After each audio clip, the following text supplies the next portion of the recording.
Hello, everyone. Welcome to Celsius 233, your go-to place for fiction book summaries.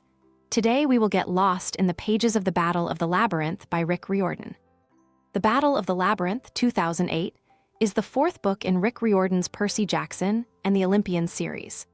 This urban fantasy novel delves into Greek mythology through the eyes of Percy Jackson, a teenage demigod, as he and his friends embark on a perilous quest to navigate the legendary labyrinth. The stakes are higher than ever as Kronos' army threatens Camp Half-Blood, making their journey a race against time to prevent a catastrophic invasion. Plot summary. In the early days of summer, Percy Jackson, a demigod son of Poseidon, finds himself thrust into danger once more. What begins as an ordinary orientation at Good High School erupts into chaos when Percy encounters embark, shape-shifting cheerleaders who reveal an ominous prophecy of fire and betrayal. Fleeing the burning school and carrying a lingering sense of foreboding, Percy meets Annabeth Chase, daughter of Athena, and together they return to Camp Half-Blood. Yet even the familiar safety of camp feels fragile as threats loom closer than ever. At camp, the tension is palpable. Luke Castellan, now fully aligned with Kronos, plans to invade through an ancient labyrinth beneath the camp. The labyrinth, created by the legendary craftsman Daedalus, is an ever-shifting maze capable of granting swift passage to any destination if one can navigate its treacherous corridors. Annabeth is charged with leading a quest to locate Daedalus and persuade him not to aid Luke. Joining her are Percy, the satyr Grover Underwood, and Tyson, Percy's Cyclops half-brother. Grover, struggling with the council of cloven elders, impatience over his fruitless search for the lost god Pan, sees the quest as his chance to redeem himself.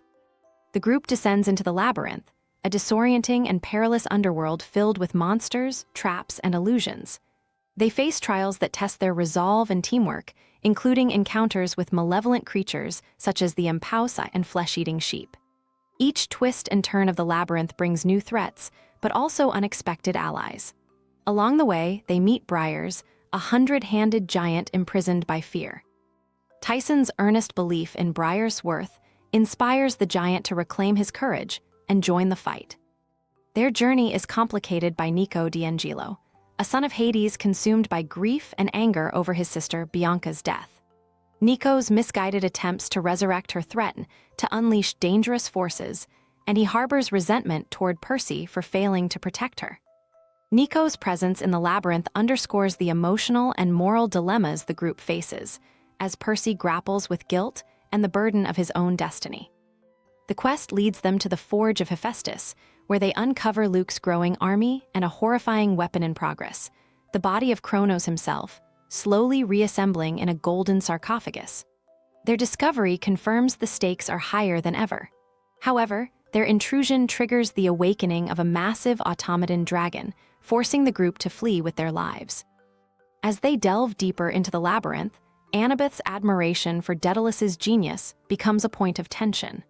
Her faith in the craftsman's integrity is tested when they discover that Quintus, the new sword instructor at camp, is none other than Daedalus in disguise.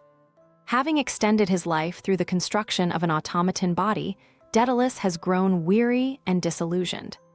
He admits to giving Luke Ariadne's string, the key to navigating the labyrinth, out of a cynical belief in humanity's failure. In a desperate bid to convince Daedalus to aid them instead, the group reveals Luke's true intentions and the devastation his allegiance to Kronos could bring. Their efforts yield bittersweet results. While Daedalus provides them with critical support, his internal conflict foreshadows the sacrifices yet to come. Meanwhile, Grover's quest to find Pan reaches its emotional peak when the group stumbles upon the god's fading presence deep in the labyrinth. Pan, ancient and weary, bestows his final blessing upon Grover before vanishing forever. The encounter solidifies Grover's belief in the importance of preserving nature and awakens a newfound courage in the satyr, though the loss of Pan also marks the end of an era. The group returns to Camp Half-Blood, only to find it under immediate threat. Luke's army breaches the camp's defenses through the labyrinth, and a fierce battle ensues. Campers and allies, including Briars and Daedalus, rally to defend their home.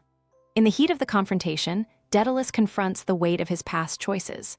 Recognizing the labyrinth as an extension of his life force, he sacrifices himself to collapse the maze and cut off Luke's invasion route, turning the tide of the battle.